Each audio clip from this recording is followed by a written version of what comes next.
കൊണ്ട് നിങ്ങൾക്ക് ദുനിയാവിൽ ആഖിറത്തിലും ഗുണമുണ്ടാകുമെന്ന് നിങ്ങൾ കരുതുന്നുണ്ടോ?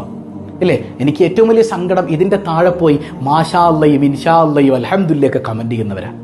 നിങ്ങൾക്ക് അല്പമെങ്കിലും നാണമുണ്ടോ മനുഷ്യരെ? മാഷാ അല്ല എവിടെയാ പറയേണ്ടത്? ഹറാമായി ഒന്ന് കാണുമ്പോൾ അത് മാഷാ അല്ല പറയാ, അൽഹംദുലില്ല എവിടെയാ പറയേണ്ടത്?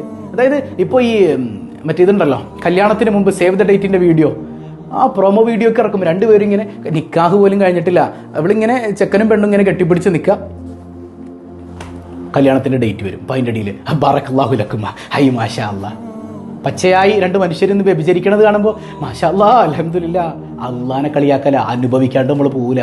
അള്ളാനെ കളിയാക്കല. അത് മാഷാ അല്ലാ എവിടെ നിന്നും ഇൻഷാ അല്ലാ എവിടെ പറയണം?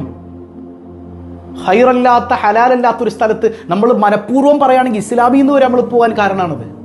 ഹറാമായ ഒന്നിനു മേൽ മാഷാ അല്ലാ ഇൻഷാ അല്ലാ ഒക്കെ പറഞ്ഞു കഴിഞ്ഞാൽ അള്ളാനെ പരിഹസിക്കലാണത്.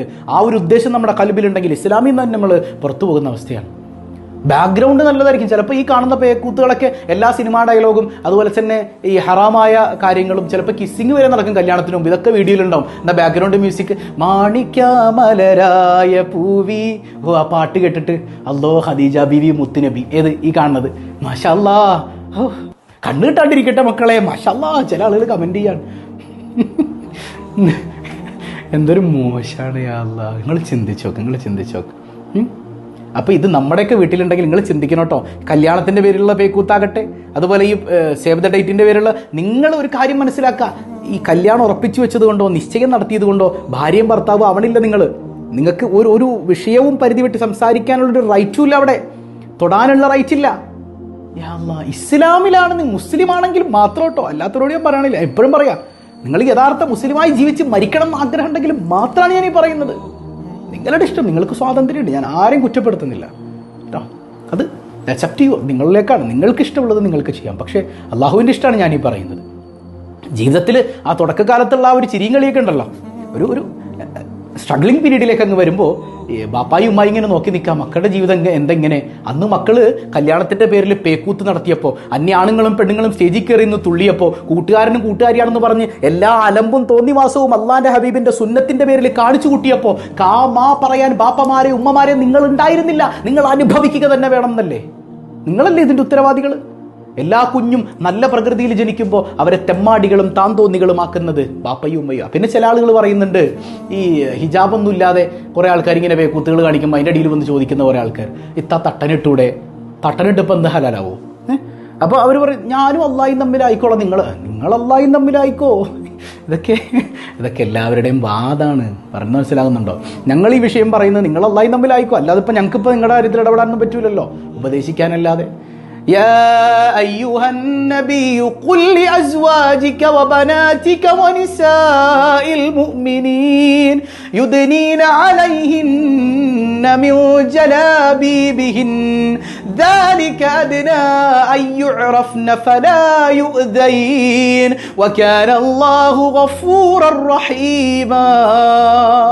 ഈ തല മുഴുവൻ മറക്കുക, ജിൽബാബ് ഇടുക, അതുപോലെ തന്നെ നിഖാബ് ധരിക്കുക, ഇതൊക്കെ നമ്മുടെ അടയാളമായിട്ട് ഖുർആൻ പറയണം, ഐഡന്റിറ്റിയാണ്. ഈ തലയിൽ ഇങ്ങനെ ഇച്ചിരി ഇവിടെ ഇങ്ങനെ ഒരു ഷാള് ക്രിസ്ത്യാനികൾ വള്ളി പോകുമ്പോൾ ഇടുന്ന പോലെ ഇടാനൊന്നുമല്ല, ഒരു മുടി പോലും പുറത്ത് കാണാതെ തലമറക്കണം.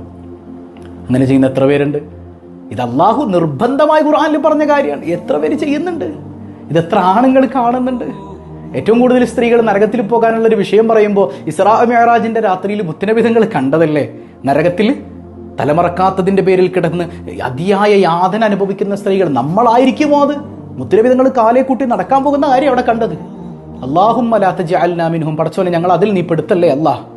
കൽബറിഞ്ഞ് ദ്വാരന്ന് തൗബ ചെയ്യട്ടോ സഹോദരങ്ങളെ, അള്ളാഹു നന്നാക്കി തരട്ടെ. മെക്കാലെ പ്രഭു ഇവിടുന്ന് ബ്രിട്ടീഷുകാർ പോകുന്ന സമയത്ത് മിനിറ്റ്സിൽ രേഖപ്പെടുത്തി വെച്ചൊരു കാര്യമുണ്ട്, we may educate our subjects so they may demand our institutions whenever the day comes it will be the proudest day of our history. അവർ പോകാൻ നേരത്ത് പറഞ്ഞെന്താ, ഈ നമ്മളിവിടുന്ന് പോയി കഴിഞ്ഞാൽ നമ്മുടെ ഈ എഡ്യൂക്കേഷൻ കൊണ്ട് കിട്ടുന്നൊരു നേട്ടം നമുക്ക് എന്താണെന്നറിയോ? നമ്മളും ഇവരും തമ്മിൽ ഈ കറുപ്പ് വെളുപ്പിൻ്റെ വ്യത്യാസം ഉണ്ടാവുള്ളൂ. പിന്നെ നമ്മുടെ സംസ്കാരം അവരുടെ സംസ്കാരമായി മാറും. ബ്രിട്ടീഷുകാർ പറഞ്ഞു വെച്ച കാര്യമാണിത്. ഇസ്ലാമിനെ തകർക്കാൻ എന്ത് മതി? സിമ്പിളാണ്. അവരുടെ സംസ്കാരം നമ്മുടെ സംസ്കാരമായി മാറുന്നേ. ഇപ്പം നമുക്ക് ഇച്ചിരി സ്കേർട്ട് ഇട്ടാൽ അവരൊത്ത് മറക്കാതെ നടന്നാൽ അതിനിപ്പോൾ എന്താ? അവിടെ ഇസ്ലാം എന്ത് പറയുന്നു എന്നുള്ളതൊരു വിഷയമല്ല അല്ലേ? ഒരു സ്ത്രീയുടെ അവറത്ത് എത്രയാണ്, ഒരു പുരുഷൻ്റെ അവറത്ത് എത്രയാണ്? ഇതൊക്കെ ഈ അവറത്തൊക്കെ വെളിവാക്കി നടക്കുമ്പോൾ ആരെങ്കിലും ചോദിച്ചാൽ ഒന്ന് പാടാപ്പാടുന്നു, ഇതൊക്കെ ഇപ്പോൾ ലോകത്ത് നടക്കാത്ത കാര്യമാണ്. ഇസ്ലാം എന്തു പറയുന്നു എന്നൊരു ചർച്ച പോലും ഇല്ലാത്ത കാലം വരും. മുഹമ്മദുർ റസൂലുള്ളാഹി സ്വല്ലല്ലാഹു അലൈഹി വസല്ലമ തങ്ങൾ പറയാൻ. അപ്പോൾ നമ്മൾ ഇന്ന് അടിമകളായി പോയിട്ടുണ്ട്. ഞാൻ പറയട്ടെ നിങ്ങളൊന്ന് യൂറോപ്പിലേക്ക് നോക്ക്.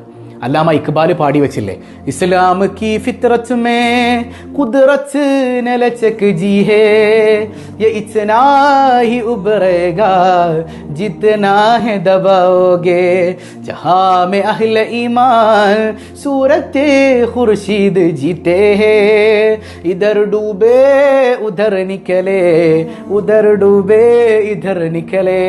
ഇസ്ലാം എന്ന് പറഞ്ഞാൽ വളരെ ഫ്ലെക്സിബിളായ മതമാണ്. ഇവിടെ അസ്തമിച്ചാൽ അവിടെ ഉദിക്കും, അവിടെ അസ്തമിച്ചാൽ ഇവിടെ ഉദിക്കും. ഇന്ന് നമ്മൾ യൂറോപ്യൻസൊക്കെ വലിച്ചെറിഞ്ഞ ചപ്പ് ചവറ് എടുത്തിങ്ങനെ കൊണ്ട് നടക്കുമ്പോൾ അവർ അള്ളാഹുവിൻ്റെ യഥാർത്ഥ പാതയത്തിലേക്ക് വരികയാണ്. സായിപ്പന്മാരായ മുസ്ലിങ്ങൾ, നല്ല ഫോറിനേഴ്സായ മുസ്ലിംകൾ, അവർ ഇസ്ലാമിനെ കുറിച്ച് പഠിക്കുക, അള്ളാഹിൻ്റെ മതത്തിലേക്ക് വരാൻ താല്പര്യപ്പെടുക. നമ്മളോ മതത്തിൽ നിന്ന് അകന്നുകൊണ്ടിരിക്കുക. അള്ളാഹു വെറുതെ വിടില്ല കേട്ടോ എൻ്റെ പ്രിയ മുസ്ലിം സമൂഹമേ. നമുക്ക് ചില ബൗണ്ടറീസ് ഒക്കെ ഉണ്ട്. ഏതൊക്കെ നിയമങ്ങൾ, എന്തെല്ലാം പേക്കൂത്തുകൾക്ക് നമുക്ക് അനുവാദം തന്നാലും നമ്മൾ മുസ്ലിങ്ങളാണ്. നമ്മൾ അള്ളാഹു റബ്ബുൽ ആലമീൻ വെച്ചിട്ടുള്ള ഒരു ബൗണ്ടറി ഉണ്ട്, ഒരു റെസ്ട്രിക്ഷൻ ഉണ്ട്. അതിൻ്റെ അപ്പുറം നമ്മൾ പോകാൻ പാടില്ല, മുസ്ലിം ആണെങ്കിൽ മാത്രം. അപ്പോൾ ഈ യൂട്യൂബിൽ തോന്നിവാസങ്ങൾ കാണിക്കുന്നവർ, സ്വന്തം ഭാര്യയെ കൊണ്ടുവന്ന് ഔറത്തടക്കം പ്രദർശിപ്പിക്കുന്നവർ, പേക്കൂത്തുകൾ കാണിക്കുന്നവർ, തുള്ളിക്കളിപ്പിക്കുന്നവർ, മക്കളെ ദയൂസുകളിൽ പെട്ടുപോകരുത്. സ്വർഗത്തിൻ്റെ ഗന്ധം പോലും പരിമളം പോലും അവർക്കില്ല എന്ന് മുഹമ്മദ് മുസ്തഫ സ്വല്ലല്ലാഹു അലൈഹി വസല്ലം. ഈ വീഡിയോ നിങ്ങൾ എല്ലാവരും ഷെയർ ചെയ്ത് കൊടുക്കുക. അറിയുന്ന എല്ലാ ഗ്രൂപ്പുകളിലേക്കും ഇത് പോട്ടെ. ഇത് ചർച്ച ചെയ്യപ്പെടണം. മുസ്ലിം ഉമ്മത്ത് ചർച്ച ചെയ്യണം. അവരിൽ മാറ്റങ്ങൾ ഉണ്ടാകണം. ഈ കല്യാണ പേക്കൂത്തുകളിലൊക്കെ മഹല്ലുകൾ കൃത്യമായ നടപടിയെടുക്കണം. പടക്കം പൊട്ടിച്ചും പേക്കൂത്തുകൾ നടത്തിയും അങ്ങനെ മലീമസമാക്കാനുള്ളതല്ല, അതൊരു സുന്നത്താണ്. അന്നിക്കാഹു മിൻ സുന്നത്തി മുഹമ്മദുർ റസൂലുള്ളാഹ്. മുത്തുനബി തങ്ങളുടെ സുന്നത്തായ